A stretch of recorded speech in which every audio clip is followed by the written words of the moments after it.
अस्सलामुअलैकुम वरहमतुल्लाहि वबरकातुहू। Welcome to my YouTube channel food passion simply. आज मैं यहाँ बना रही हूँ फ्रूट कस्टर्ड ट्राइफल, जो कि बहुत ज़बरदस्त और बहुत जल्दी बन जाता है और बहुत मज़े का बनता है। और अगर आपने इससे पहले मेरा चैनल सब्सक्राइब नहीं किया है तो प्लीज़ मेरे चैनल को सब्सक्राइब करें और बेल आइकन ज़रूर दबाइएगा। और चलिए स्टार्ट करते हैं। बिस्मिल्लाहिर्रहमानिर्रहीम। यहाँ पर मैंने 2 लीटर फुल फैट मिल्क लिया है, डेयरी मिल्क है ये। अब इसको मैंने उबालने के लिए रख दिया है। अब जैसे इसमें उबाल आता है हम कुछ और काम कर लेते हैं। यहाँ मैंने कस्टर्ड पाउडर लिया है, कोई भी ब्रांड का आप ले सकते हैं। और मैं 2 किलो के हिसाब से इसमें 11 टेबल स्पून शामिल करूँगी, ठीक है।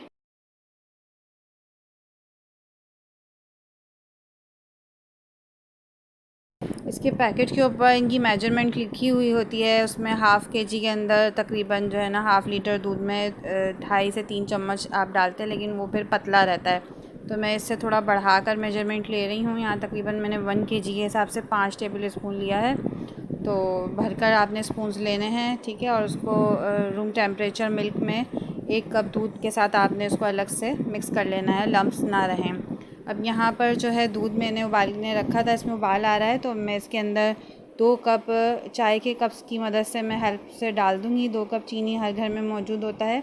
1 लीटर में 1 कप, 2 लीटर में 2 कप मैंने चीनी इसमें शामिल कर दी है। और आप अपने टेस्ट के अकॉर्डिंग डाल सकते हैं। अब इसको इतना बनाएंगे, पकाएंगे, चीनी घुल जाए अच्छी तरह और दूध भी अच्छे से पक जाए, ठीक है। चीनी का कच्चापन भी दूर हो जाए और दूध भी थोड़ा सा गाढ़ा हो जाए।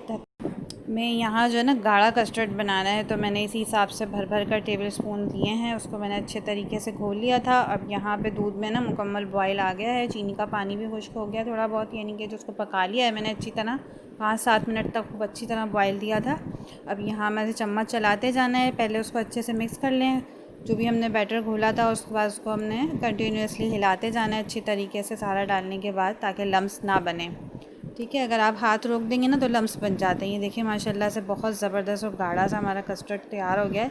इसको भी मज़ीद मैं 2-3 मिनट तक के बॉयल लगाऊंगी, ताकि ये भी पक जाए। इसमें जो कॉर्नफ्लावर जो कस्टर्ड पाउडर होता है इसकी थोड़ा सा कच्चापन दूर हो जाए। बस ये हमारा यहाँ पे कस्टर्ड तैयार हो गया है। इसको देखें, बस थोड़ा सा बॉयल आने के लिए मैं वेट करूँगी और उसके बाद मैं इसको ठंडा करने के लिए छोड़ दूँगी। ये देखिए यहाँ पर आपको अभी नज़र आएगा ये बॉयल्स आना शुरू हो गए हैं। इस तरीके से जब आप देखें बबल्स बनना शुरू हो गए हैं तो बस 2-3 मिनट आपने इस तरह इसको हिलाकर पकाना है, ताकि ये नीचे लगे नहीं। और बस आपने 2-3 मिनट ही इस तरह करना है। उसके बाद आपने इसको चूल्हा बंद कर देना है। जिस दौरान हमारा ये कस्टर्ड रेडी हो रहा था तो मैंने दूसरे साइड पर जेली के पैकेट्स को उबालने के लिए रख दिया था।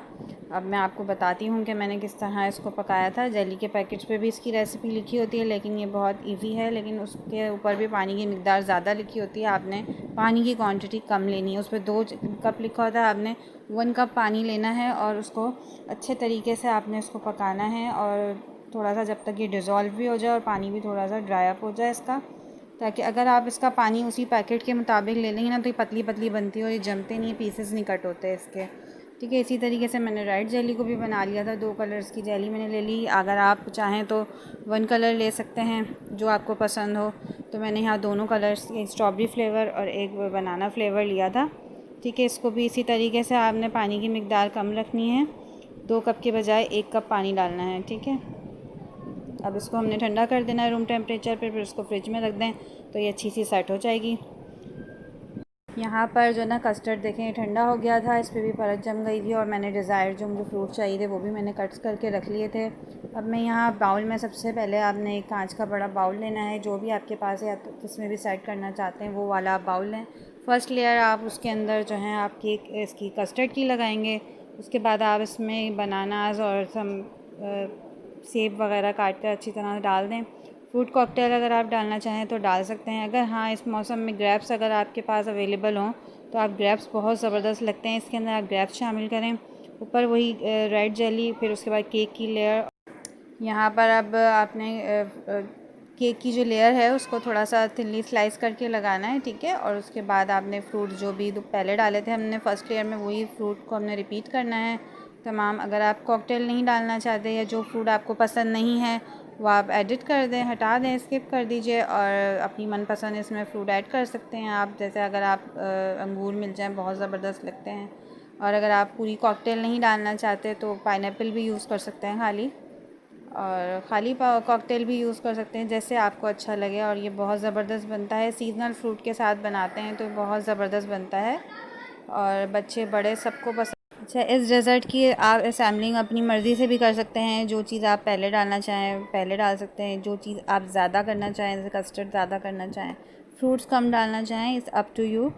और यहाँ मैं दोबारा से कस्टर्ड की लेयर लगा रही हूँ ऊपर। अच्छे तरीके से अब आपने इसको ढक देना है तमाम फ्रूट को कस्टर्ड की लेयर से। फिर यहाँ ग्रीन जेली को मैंने कट करा है क्यूब्स में, और इसके बाद आपने इसको मिक्स करके अच्छे से स्पून्स की मदद से आप इसको सेट कर दीजिए। ये भी आपके ऊपर डिपेंड करता है कि आप इसको किस तरह से असेंबल करते हैं, किस तरह डिज़ाइन देना चाहते हैं, बस ये आपके ऊपर है। और यहाँ मैंने इस तरीके से लगाया, बहुत ज़बरदस्त बना है कस्टर्ड, और मेरे बच्चों को और मेरी फैमिली को बहुत अच्छा लगता है। यकीन है आपको भी उम्मीद है पसंद आएगा, और अगर आपको मेरी रेसिपी पसंद आए तो प्लीज़ ज़रूर लाइक कीजिएगा, फ्रेंड्स एंड फैमिली में ज़रूर शेयर कीजिएगा, और मेरे चैनल को ज़रूर सब्सक्राइब कीजिएगा, और मेरे फेसबुक पेज पर भी मुझे ज़रूर फॉलो कीजिएगा। इसका लिंक आपको डिस्क्रिप्शन में मिल जाएगा। बस यहाँ पर मैंने थोड़ा सा और जो है ना ब्राइट जेली से डेकोर कर दिया था, कुछ कॉकटेल के चंक्स डाल दिए थे, और ऊपर से मैंने यहाँ पे ये डेयरी जो पैकेट वाली क्रीम होती है उसकी मदद से मैंने इसको थोड़ा सा और गार्निश किया था। आप अपनी मर्ज़ी से भी इसको गार्निश कर सकते हैं, बस जितनी चाहें आप क्रीम इस पर लगा सकते हैं। बहुत ज़बरदस्त बना था ये। अगर आपको मेरी रेसिपी पसंद आए तो प्लीज़ ज़रूर लाइक कीजिएगा। Thanks for watching. अल्लाह हाफ़िज़।